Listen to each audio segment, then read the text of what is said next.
There is an old saying, upgrades are based on shell change, but they don't even do that now. You can barely find any difference out there. Well, the only increasement you can find is the price. If you're short of money constantly, with the 1100 as your budget, you can only get a plus 256GB version. It weighs 235 grams, is a heavy, that's just about the weight of a 14 Pro. Surprisingly, with such big screen and so many cameras, it weighs still very balanced. It won't be top heavy when you hold it like this. It still feels good on hand. But if you prefer to use your little finger to hold the phone like me, its square shape will hurt you after a long time use. And then like me, you are no longer straight. I mean your finger. So you better reconsider the way you hold it.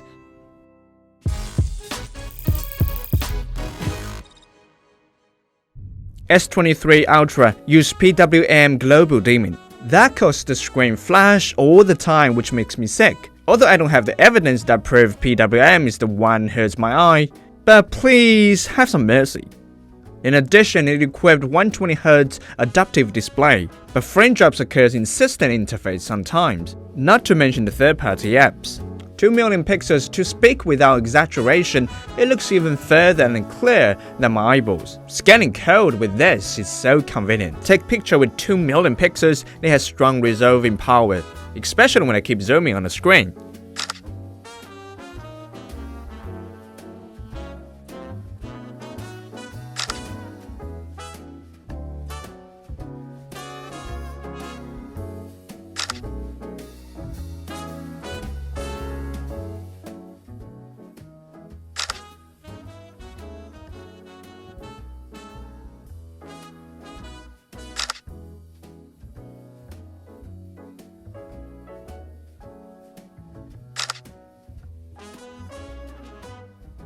Except its resolution, there are some other features are hidden, like the way to activate it, not in professional mode, not in expo RAM, not in other options.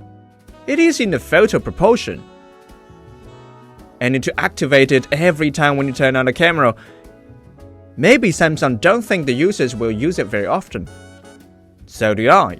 If I want to catch some instant moments, I definitely don't have the time to turn it on. If I want to take further photos, I will use telephoto, not a picture which cut from the 2 million pixels. If I want even further, I would just use 100x zoom.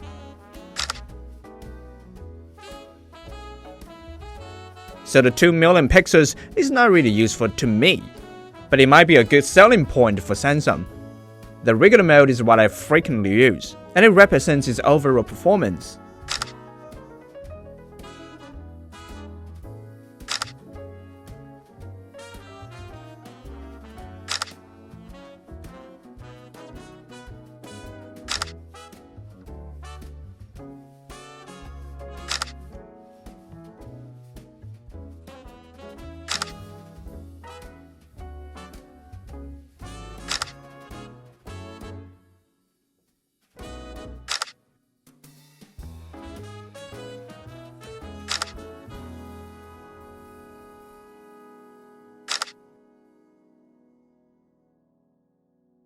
It has good optimization, photo parity, and light sensitivity at night.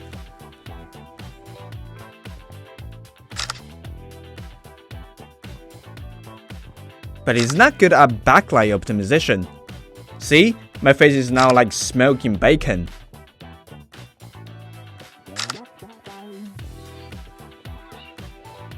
Portrait mode is more like a Photoshop.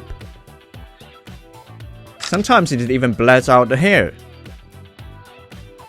It will be better if you don't optimize the edge too much. But overall, the image system is not bad under regular mode. 2 million pixels is an extra improvement, but not really matter, and it took long time to optimize the photo. The Android phone was assumed only focus on one aspect, like photos are good but not videos. Now I finally felt the video improvement on S23 Ultra.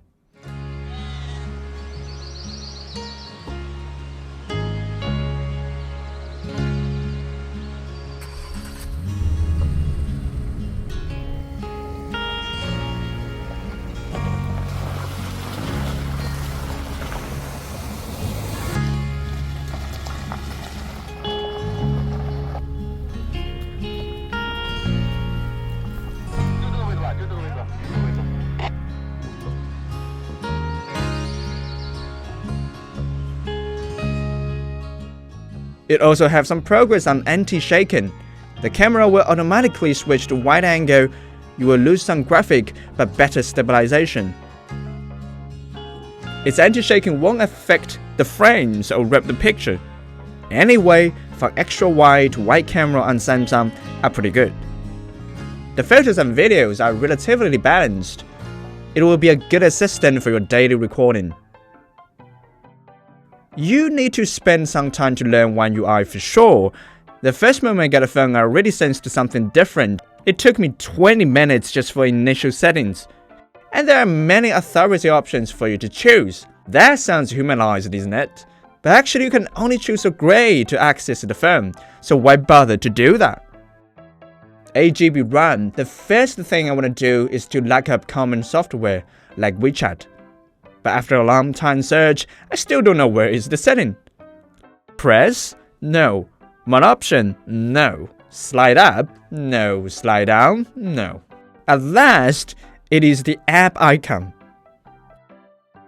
Although it is not One UI's fault, and every system takes time to familiarize, but on One UI, it is too much to learn. I study One UI menu every day so that I can use this phone more conveniently. Finally, after I mastered various Samsung customized software, One UI is no longer strange to me. Like this, return operation is very useful. By sliding the screen, you can achieve 12 different functions, like switch the sound without entering the app when listening. Return to last app, just pull it a bit longer. For screenshot, just pull it to the app right corner. You can adjust the size of apps as well. Bigger, smaller, even floating. You can also customize the system interface, like change the design for the S Pen cursor, create a skin you like for the keyboard, system themed, whatever you like. When using One UI, it feels like I bought a fully finished, unfinished building. I thought all I need to do is just check in, but I never expect that I need to make my own bed. But luckily, the house is very modifiable. I can build or customize whatever I want, then I can have a comfortable and a satisfied house. Although it is very complicated during the process, but you will be fulfilled once it's done. Something needs to be mentioned is that the system really saves power. If you don't play games, the screen can stay awake for 8 hours. After 23 hours of standby, there's still 15% power left. And no wonder it's the flagship. It has customized Snapdragon 8 Gen 2. But what does it customize? I have no idea. Perhaps it is the app Good Guardians which you have to download if your S23 Ultra want to turn on the gaming mode. Thermal Guardian is the next one you need to install. Then you need to record all the knowledge you learned about One UI and go to the settings so you can turn on the gaming mode. And here we count the Genshin Impact. Highest graphics setting, Game Booster activated. It has a stable FPS during my bathroom break time.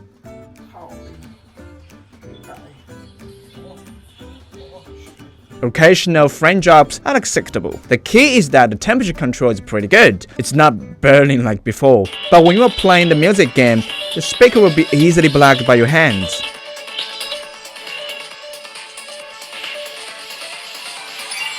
In a word, if it can't even handle these common games under such a high configuration and price, we can directly dive into our reading session. So is it goodbye or goodbye? Now if you're holding enough budget to purchase, the phone you bought won't be bad. Do we like its system or operational logic is the thing makes difference. As life becomes more fulfilling, there are more and more trivial things to face, so we hope we can have less time cost on learning phones. We don't really care if the phone is fun or not. It is more like a transfer station to every aspect of our life. Like we can check the current location of our deliveries, or deal with the complex information easier and faster. We don't want to waste our time on searching functions. But if you like playing phones, of course you can spend a whole day with it. One UI is like a very reserved person. You need to be patient and try to figure out its virtue. As for the imaging system, it is worth it to be called flagship because it has everything you want. Carry a phone is like carry a camera bag. Although it's just an analogy, but it does help you to meet your daily filming requirements. The other hardware like display, speaker, processor are all equipped with the performance as Samsung flagship. But the top level hardware, $1,100, you can only get A+ 256 GB configuration. S23 Ultra is a qualified mobile phone. but I wouldn't say it's extraordinary.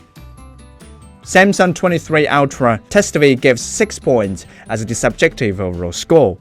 来妈妈打飞机，打飞机，人家在打鸟，来妈妈打飞机，快看。Testway, Bunny try before you buy.